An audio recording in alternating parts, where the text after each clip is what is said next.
थियो संसारभरि नै त्यो नेपाल पनि भिड बिथलियो नि त अनि आने यता भिड बिथलियो क्या केटाहरूले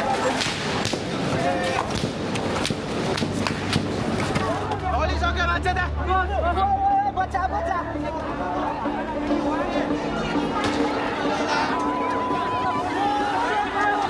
यस्तो छ पुलिसले लुकाटे यतिसम्मको लापरवाही गर्नुहुन्छ त है सरकारले। नेपाल 2082 साल भदौ 23 गते काठमाडौँका सडकमा जेनजी प्रदर्शनकारी परिवर्तनको माग गर्दै उत्रन्छन्, तर तिनीमाथि अश्रु ग्यास र गोली प्रहार गरिन्छ। त्यसपछिका केही घण्टामा स्कुल ड्रेस लगाएका एक किशोर सहित 19 जना नेपाली युवा आफ्नै सुरक्षाकर्मीले हानेको गोलीबाट मर्छन्। यी मृत्युले जन्माएको रिसले भोलिपल्ट चर्को विरोध प्रदर्शन ल्याउँछ।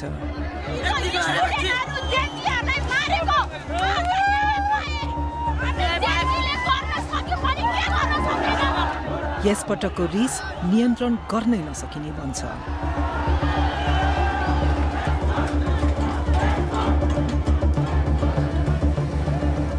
सडकमा खिचिएका 4000 भन्दा धेरै भिडियो, प्रदर्शनकारी तथा प्रहरीसँगका विशेष अन्तर्वार्ता र बीबीसी आईले मात्रै प्राप्त गरेको प्रहरी रेडियोको गोप्य अभिलेखका आधारमा हामीले ती 2 दिनका त्रासद घटनाको सूक्ष्म विवरण यहाँ प्रस्तुत गरेका छौं।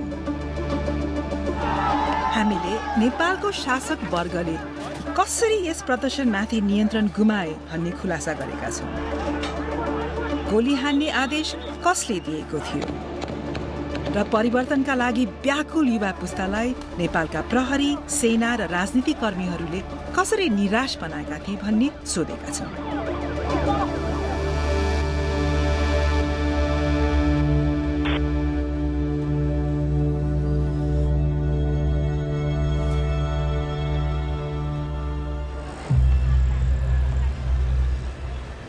रिस र रक्तपातका ती 48 घण्टा पछाडि वर्षौंदेखिको कुण्ठा थियो। 1 दशक लामो सशस्त्र द्वन्द्वपछि 2064 सालमा नेपालले राजतन्त्र हटायो। 2072 सालको नयाँ संविधानले नयाँ थालनीको बाचा त गर्यो, तर 10 वर्ष बित्दा पनि त्यो बाचा यथार्थमा परिणत भएको छैन। नेपालका झण्डै 20% युवा बेरोजगार छन्। 10 लाख युवाका लागि विदेशको विकल्प छैन। देश ऋण र आर्थिक परनिर्भरतामै रहेको छ। सतहमा हेर्दा 3 मुख्य राजनीतिक दल बीच नै सत्ता घुमिरहेको चाहिँ देखिन्छ, तर पाका उमेरका केही नेता मात्रै दशकौंदेखि सत्तामा टाँसिएर बसेका छन् भन्ने धेरै नेपाली युवाको बुझाइ छ। जेनजी पुस्ताका धेरै विद्यार्थी जस्तै 26 वर्षीय रक्षा बम पनि लोकतन्त्रले सोचे जस्तो परिणाम दिन नसकेको मान्छिन्। नेपाली जनताको बलिदान, उनीहरूको संघर्षको उपलब्धि र भविष्य आज एउटा व्यक्तिको अहंकार र कुशासनको बन्धनमा छ।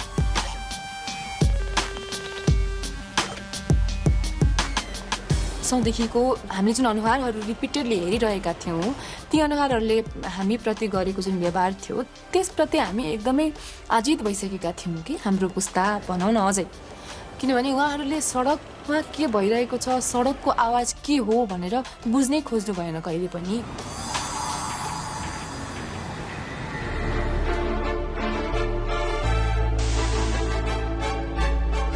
नेपो बेबीवाला जुन ट्रेन्ड चलिरहेको थियो संसारभरि नै, त्यो नेपाल पनि आयो।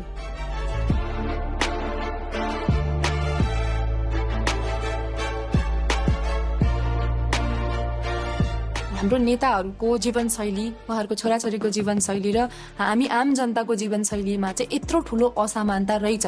We wake up, work hard, pay taxes, but those in power, they keep on stealing.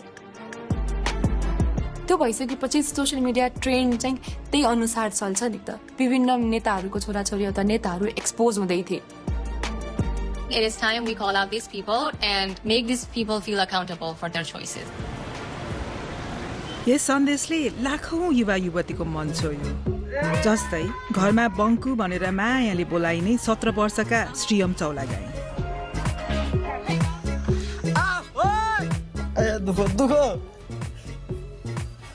उनीसँग आमा बुवा गङ्गा कार्की र गणेश चौलागाईलाई अचम्म पार्ने राजनीतिक चेत थियो। म यसो कुरा घरमा गर्थेँ नि, आज यस्तो भयो उस्तो भयो, के बाबा कुरा गर्नुहुन्छ यस्तो कुराहरू होइन, यस्तो कुरो नगर्नु, यिनीहरू सबै फडा हुन्, फडा खाइसके देश सकिसक्यो भन्ने खालको कुरो चाहिँ गर्थे। उसले हरेक न्युज हेर्दो रहेछ क्या, उसले त्यो कुरो मलाई थाहा थिएन, मभन्दा धेरै अपडेट हुँदो रहेछ न्युज हेर्नु। अनलाइन विरोधको आवाज चर्केको देखेर आत्तिएको सरकारले भदौ 19 गते एक कठोर निर्णय लियो।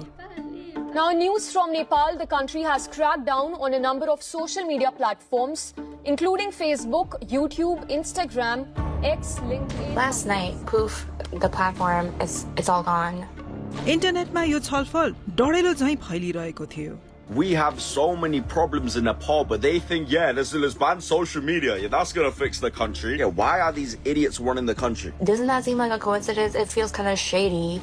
Like the platform that people used to criticize the rich, spoiled kids just got banned right when it was starting to trend. तर नेपालको राजनीतिक संस्थापन यथार्थलाई नकार्नमै व्यस्त थियो। के हामी जनताबाट अलग थलग भएका हौं? जनताको समर्थन हामीबाट अलग भएको हो? सही निस्क्यो कि हामी जनताका बीचमा आशाका केन्द्र। यस्ता भाषण चलिरहे पनि स्थिति धेरै बदलिसकेको थियो। सरकारी प्रतिबन्धका बावजुद जेनजीले ह्याशट्याग र मीम शेयर गर्न तथा भ्रष्टाचार र कुशासन बारे रिस व्यक्त गर्न डिस्कर्ड र टिकटक जस्ता अरू मञ्च भेटाए। Sri Lanka did it, Indonesia did it. Of course we are Nepali, we are Gorkhalis, we also can do it, guys. Let's raise our voice together. केही दिनभित्रै देशव्यापी विरोधका योजना फैलिसकेका थिए।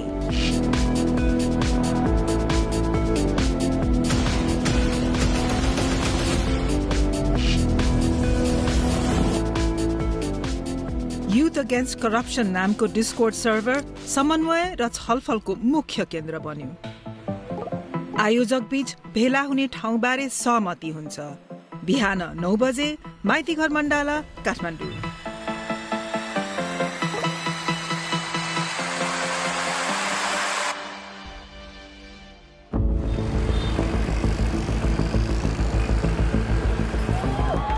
भोलिपल्ट बिहान रक्षा अग्रपंक्तिमा हुन्छन्।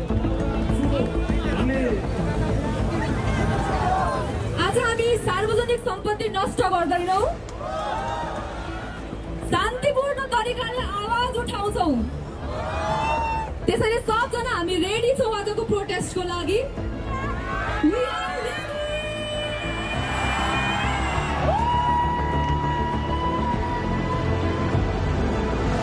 10:30 बजेतिर भीड मदन भण्डारी सडक हुँदै पूर्व लाग्छ।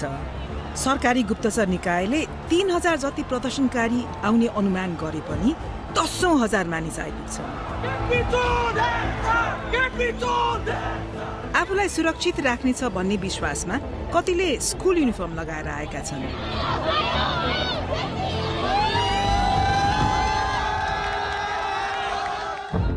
प्रदर्शनकारीहरू संघीय संसद भवनतिर जाँदैछन्, तर त्यहाँ पुग्नु अघि एउटा ब्यारिकेडले बाटो छेक्छ। करिब 200 प्रहरी र हजारौं प्रदर्शनकारीहरू आमुने सामुने छन्। त्यहाँको माहौल फेरिन थाल्छ।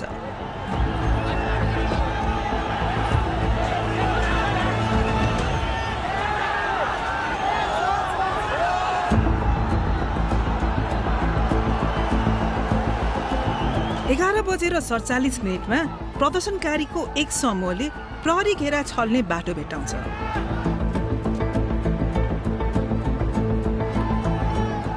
हक्क नबक्क भएका प्रहरी ब्यारिकेड छोडेर भाग्छन्।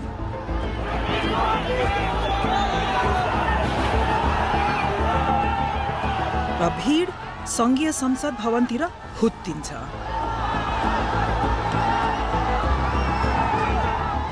आयोजकहरूले शान्तिपूर्ण प्रदर्शन आह्वान गरेको भए पनि प्रदर्शन अस्तव्यस्त हुन्छ।